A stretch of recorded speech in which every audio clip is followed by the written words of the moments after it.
Государственное агентство лесного хозяйства при Министерстве сельского, водного хозяйства и развития регионов Кыргызской Республики реализует проект «Интегрированное управление лесными экосистемами Кыргызской Республики». Цель проекта – инвестирование в устойчивое управление лесными ресурсами страны через восстановление инфраструктуры, содействие развитию государственно-частного партнерства и самофинансирование на местах. В рамках проекта выбраны 13 пилотных лесных хозяйств и приоритетные для решения проблемы. Проект предусматривает реализацию институциональных реформ в лесном хозяйстве. Для этого экспертная группа разработала законопроект о внесении изменений в Лесной кодекс Кыргызской Республики. Негизги максат бүгүнкү күндөгү талаптарына ылайык, базар экономикасынын талаптарына ылайык Кыргызстандын токой тармагын кайрадан карап чыгуу маселеси турат. Башкача айтканда, Кыргыз Республикасынын токой тармагынын жаңы моделдерин, башкаруунун жаңы моделдерин, жаңы экономикалык формаларын тактап жана аныктап берүү. Бул багытта долбоордун алкагында атайын консультанттар, юристтер, экономисттер, токой чарбадистери, окумуштуулар тартылып, атайын документтер даярдалып, бүгүнкү күндө токой тармагынын астындагы координациялык кеңештин кароосуна коюлууда.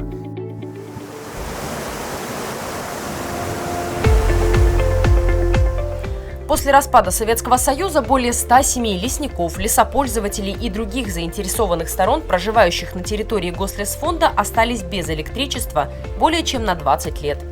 По этой причине возникла необходимость строительства линий электропередач протяженностью 14 тысяч метров.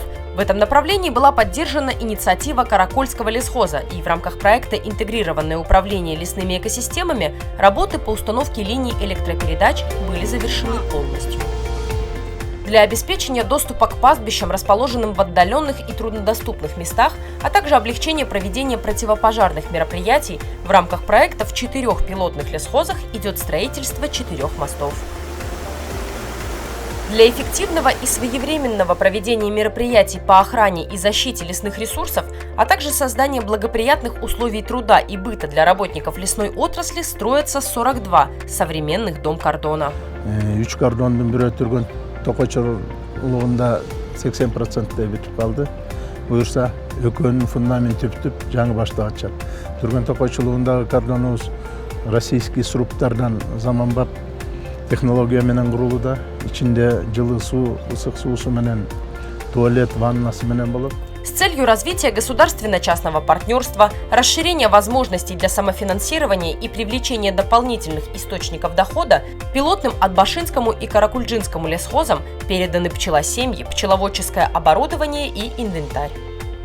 Чөлүгү эң жөнөкөйлүгүн айтсам, бул эң биринчиден жеңилчилик. Теплопотерия жок.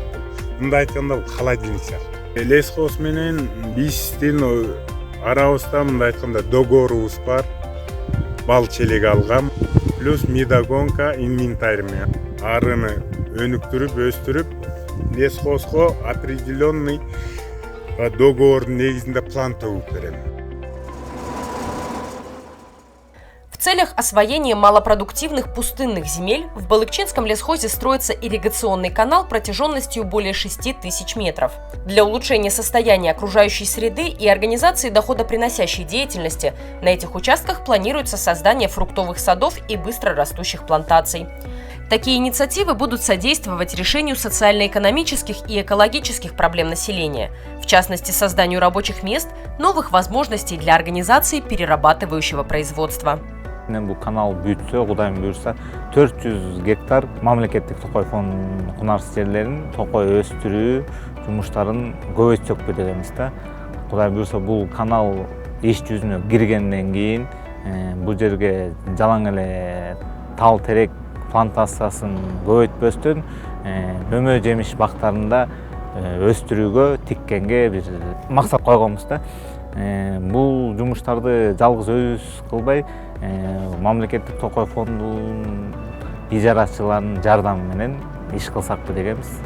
В рамках проекта запланировано увеличение лесом покрытой площади Гослесфонда путем создания лесных массивов, фруктовых садов и быстрорастущих плантаций. В данном направлении проводится работа по обеспечению качественным посадочным материалом, подготовке почвы под лесные культуры, установке оградительных сооружений на лесных участках от потравы скотом. Для модернизации сельскохозяйственных работ была передана специальная техника, оборудование и инвентарь на сумму более 70 миллионов сомов.